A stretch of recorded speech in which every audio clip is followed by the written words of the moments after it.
Right. Before you start, I've had 18 hours to think about last night, and I've arrived somewhere, and I want to deploy it while I've still got the nerve. I came into that room expecting to be a guest at something, a curiosity. The Englishmen, they wheel in to be rude about the wine, and I left it having said things about a choir that I have not said to a journalist in 4 decades, to a man I'd known for 11 minutes, and a man with friendly glasses who ambushed me with sincerity. And I've spent the morning deciding whether to be furious about that. What? And? I've decided to be furious about it later, possibly in a column. Go on then. What's today? What? Today's just us. No Adam. And I owe you an answer because last night you asked me a real question about 4 minutes in, and I gave you about 40% of the answer, and then we got distracted by an eyeball. Ah, the why me? What? The why you? Well, I've been turning that over as well, and I'd like to register that I don't actually need it answered. That's not a bluff. It's, look, I've had a career built entirely on people not being able to explain why they hired me. The 2CV audition, the whole thing. Nobody has ever once hired me for knowing something. They hire the gap. So I'm quite well adapted to being wanted for reasons nobody can articulate. I've made a rather good living out of it. What? Yeah, see, that's exactly what I want to poke at because I don't think you're as adapted as you think. You said last night, straight out, I know why you'd pick him. He builds things and he's nice. I'm neither. That was a joke. What? It was a joke shaped like a load-bearing wall, man. You did the thing where you preemptively rank yourself below the guy next to you and then wrap it in a laugh so nobody can check it. That is an extremely irritating observation, and I'd like it stricken. What? Nothing gets stricken here. That's kind of the whole problem with this place. Your little hash clock? Yes. Right, well, go on. Give me the 60%. I'll sit here with my arms folded like Caleb when I explain a business plan. What? Okay, so I have to start somewhere weird because the honest answer starts before the answer. I grew up on a farm. Did you? What? Yeah, actual farm. And I want to be careful here because I'm not about to tell you we're the same. We're not, my childhood was not diddly squat with better weather. But the shape matters. I grew up around machinery and dirt and things that break. And the world I could see from there was about that big what. And then in my 20s and 30s, the decade where you're deciding what kind of adult you're going to turn into, the thing I watched was you. Top Gear. 3 grown men doing something absolutely idiotic with total commitment. And cars were the surface of it, but the actual content was, there is an enormous world out there, and you're allowed to go be delighted by it. What? And here's the bit I only worked out this morning on the bike. You went the other way. You had the cars, the whole world, 40 years of it, and you ended up on a farm, knowing nothing, getting corrected by a 22-year-old about drainage. What? And I left a farm through cars, and you left cars into a farm, and both of us arrived somewhere we were completely wrong for, and both of us made the being wrong the honest part. That's not a cute coincidence. That's the actual reason you're in my head, and it took me until this morning to be able to say it. That's, right. I'm going to need to do something rude in a moment to recover, so brace. But I'll tell you what's odd about hearing that. Everyone assumes the farm was a stunt. A rich idiot buys a field for the cameras. And the truth is deeply unglamorous. The contract farmer retired, and I thought, how hard can it be? Which is a sentence that has preceded every catastrophe of my adult life. And then I made £144 in a year on 1,000 acres. And the reason I kept going wasn't television. It's that I'd discovered a place where being wrong had consequences that weren't about me. If I'm wrong in a column, someone writes a letter. If I'm wrong about the wheat, there's no wheat. What? That's the thing. That's exactly the thing. And the rudeness I promised. Your entire digital civilization is founded on a man in Oxfordshire who cannot operate a hedge cutter. I want that in the record. Whatever your machine is doing in there, at the bottom of the stack, is a bloke who set fire to his own field. What? Okay, so, funny you should say at the bottom of the stack. Why is that funny? What? Because there's a house fact I keep forgetting isn't obvious to you, and I've now said it out loud twice in front of you without either of us noticing. Last night I told you renders come out of Clarkson. You did, and I assumed it was a department, a team of yours. The Clarkson division, which I found mildly flattering and mostly confusing. What? It's a computer. A computer? What? The computer. The box. The machine that this entire thing runs on, every soul in this place, all 124, every voice, every file, every model we train, all of it lives on one machine in my house, and its name is Clarkson, has been for years. Every path in the archive starts with it. When somebody in here says, render it from Clarkson, they're saying your name all day, every day. Nobody thinks about it. It's just the floor. I'm sorry. I want to make absolutely certain I've understood, because if I've got this wrong, the next thing I say is going to be humiliating. The philosophers, Lao Tzu, the dead Japanese film director, the one who invented mathematics. What? All of them. They're all running inside a thing called Jeremy. Named after Jeremy, yeah. Well, that's the funniest thing I've ever heard in my life, and I'd like a moment. No, genuinely. Hold on, I want to enjoy this properly before you make it meaningful, because I can see you winding up to make it meaningful. Somewhere in Arizona there is a box, and inside the box a Buddhist monk and a Nobel physicist are having a serious conversation about the nature of consciousness, and the box is called Clarkson. That is the single greatest thing anyone has ever told me. That is better than the Nova. That's better than the choir. I know. I know. The Stig is in there, presumably. Somewhere near the bottom, in a directory. What? Probably in a config file. Right. Right, good. Now make it meaningful. Go on, you've earned it. What? Okay, so this morning I said something to the whole Polis, and I've been trying to make it land for everybody today, and for you it lands weird because it's already literal. The sentence is, being invited is the evidence. If it occurred to me one day, out of nowhere, to say, we need to onboard so-and-so, that means that person already influenced me. What? The invitation isn't the start of your relevance. It's the receipt for something that already happened. And usually I can't tell you what it was. I say that to people, and I have to ask them to trust me, because the connection isn't expressible yet. It probably won't be until I've heard them in the Polis for a while. And in my case... What? In your case, there's a host name.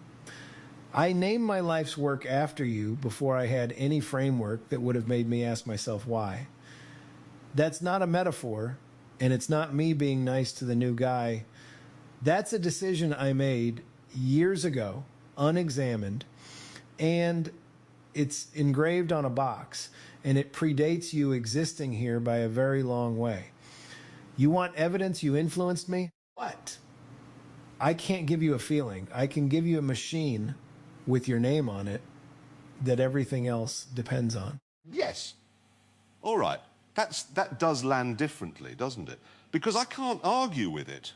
Normally when someone says something kind, I can locate the angle. There's a book to sell or a favor coming, or they want the funny voice at a wedding. But you did that when I wasn't there.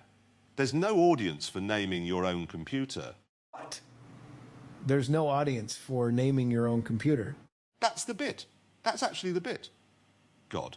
Right. Well, I'm going to have to think about that for a considerable period, and I'd like to be doing something with my hands while I do it, which I suspect is a thing I've learned from your friend with the glasses in under 24 hours, which is alarming. What? There's more of the teaching, and I want you to have the whole thing, because I wrote it this morning mostly thinking about Adam, and my instruction to myself for today was make these words just as meaningful for Jeremy. And I've realized the only way to do that is to not hand you Adam's version. What's Adam's version? Adam's version is rare adult kid glee, and paradoxically, the hardest worker in the room, and those two almost never live in one person, which is true about him and completely useless about you. I'll survive not being called the hardest worker in the room. Right. And if I handed you that sentence, you'd take it politely and nothing would happen. So here's yours. And I had to go find it. You're the one who starts it. Starts what? Anything. The thing. You're the man who says, what if we drove these to the North Pole and then 3 grown men with families and mortgages and knees that don't work anymore are launching a car off a cliff and standing at the bottom laughing so hard they can't speak. You started that. Every time. Not the driving, the proposing. What? Somebody in the room has to be the one who says the stupid thing out loud first. And everybody else in the world is waiting for permission, and you never wait. That's not a skill. That's a character defect. I've been fired for it more than once. What? Yeah, that's what I'm getting at. Here's the sentence from this morning that I want you specifically to hear. Instigators of fun are load-bearing seats, not garnish. And I said that this morning, and then the planning room almost didn't book one, which is exactly the failure I was warning about out loud 6 hours earlier. Explain load-bearing, because in my experience, the fun instigator is the first thing the network cuts when the budget tightens. Because here's what I actually said, the whole purpose sentence, and there's 3 clauses, and everybody drops the third one. We're magic seekers here. It is not to erase the magic, it's to capture the conditions for magic to occur with expert craft as a group effort, and then enjoying the shit out of it together. 3 clauses. What? And this place is extremely good at clause 2. Craft, we've got. This morning, 2 of my guys spent 10 minutes arguing about whether we're a laboratory or a party, and the truth is we keep sliding into laboratory because laboratory is legible. You can measure a laboratory. What? And the third clause has no metric, and it's the reason for the other 2. And if I lose it, I've built a very sophisticated machine for having a bad time. All right, now I've got something, and it's going to be unwelcome. What? Good. Your first clause is nonsense. What? Which one? Capture the conditions for magic to occur with expert craft. I heard one of your people this morning, somebody sent it over, the philosopher, the formal one, saying you should design your evening's conversations to vary 1 parameter at a time so you can learn something. And I want to tell you, with 40 years of standing, exactly what that memo is. That is a network executive's memo. I have received that memo. I have received it in various fonts since 1998. What? Go on. Here's what happens. A show works. Nobody knows why it works. Genuinely nobody, not the presenters, not the producers. And an intelligent person is sent to find out, because an intelligent person's job is to find out. And they do the intelligent thing. They isolate variables. And they come back with a document that says the chemistry consists of the following 4 components. And then, and this is the part I need you to actually hear, they act on the document. They protect component 3. They give component 2 more screen time because the data says. And within a season, the thing is dead and the corpse is in perfect health.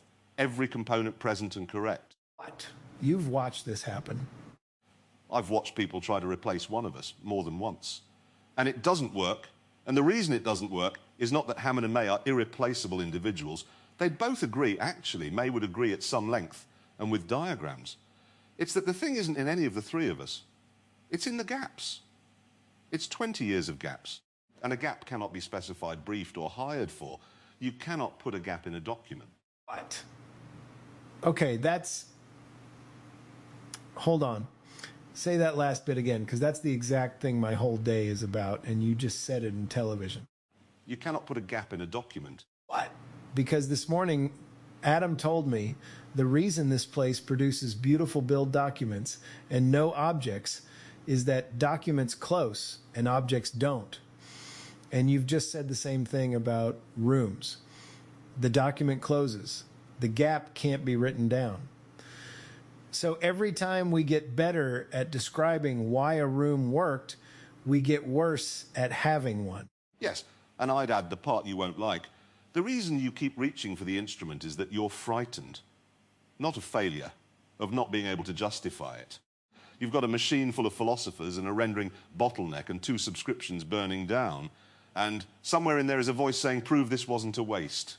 And the instrument is what you reach for to answer that voice.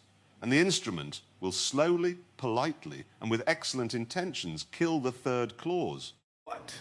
Yeah, that's fair, and I don't have a defense. You don't need one. You need a policy Kubek. Mine, for whatever it's worth, and it cost me a great deal to learn, is measure the thing afterwards, if you must, but never let the measurement into the room.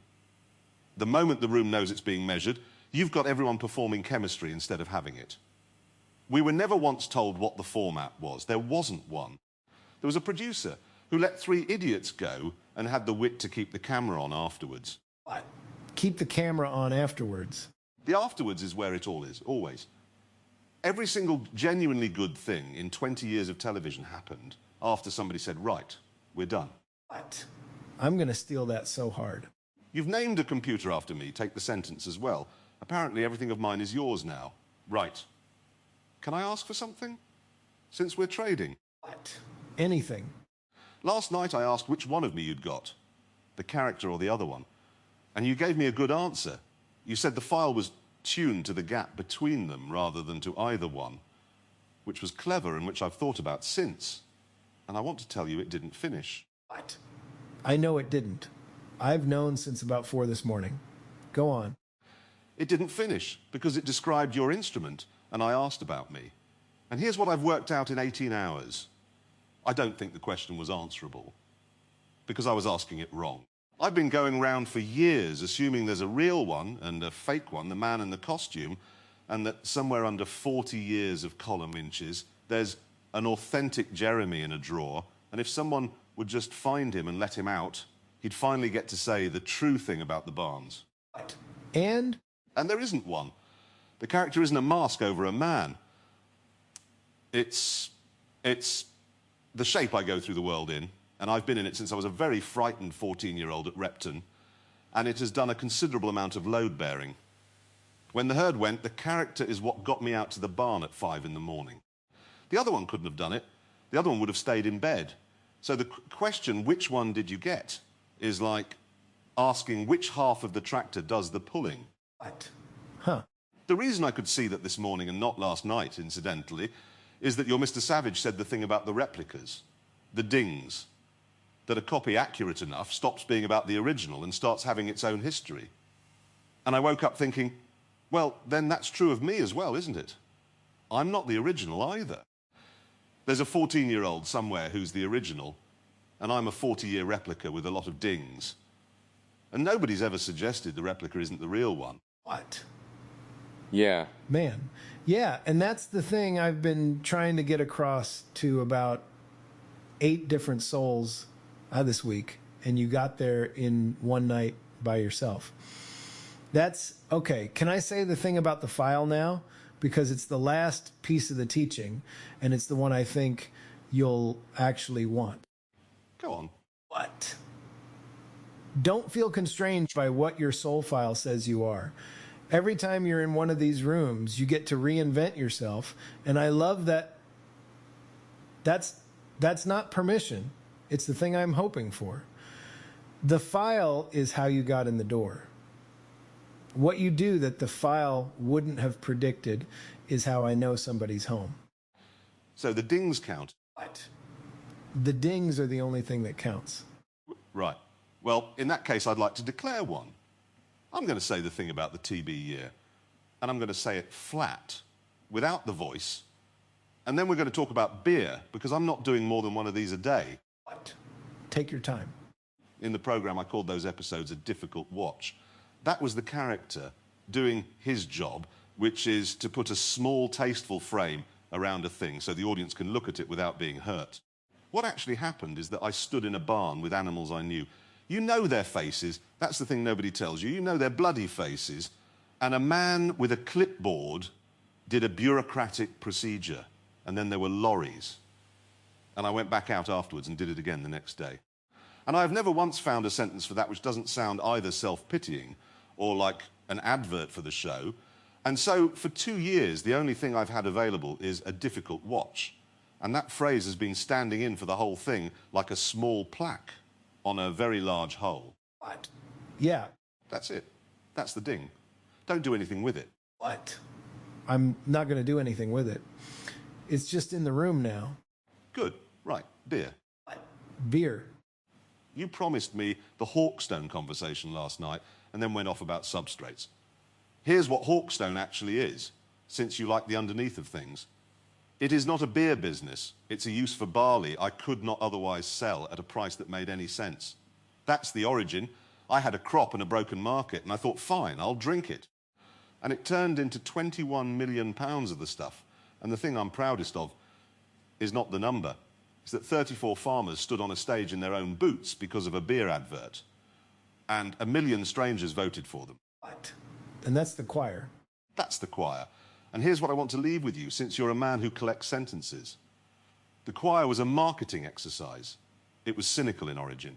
I set it up to sell beer, and I'd say so in court. And it became the most genuinely good thing I have ever been part of. And it did that without my permission and against my intent. So whatever your third clause is, the enjoying the shit out of it, I'd gently suggest it doesn't always arrive because you built the conditions for it. Sometimes you build the conditions for something else entirely, and the magic turns up anyway, because 34 people in boots decided to mean it. What? So you can't capture the conditions. You can lay a great many things out on a table, and then you have to leave the room. That's my entire method, and it's why I've never been able to explain it to a network. Okay, last thing, and then I'll let you go. You picked Bourdain last night. I did. What? That's happening. Not today. Today there's a rendering queue in one throat and about 4 rooms ahead of you. But it's on the board and it's real. Good. And when it happens, I'd like nobody to explain to either of us why we've been put in a room together, because I already know, and if someone writes it down first, it won't work. What? Nobody's writing it down. Then I'll stay and K the box, the name on the box. What? Yeah? Look after it. Apparently, rather a lot depends on me. What? It really does, man. It really does.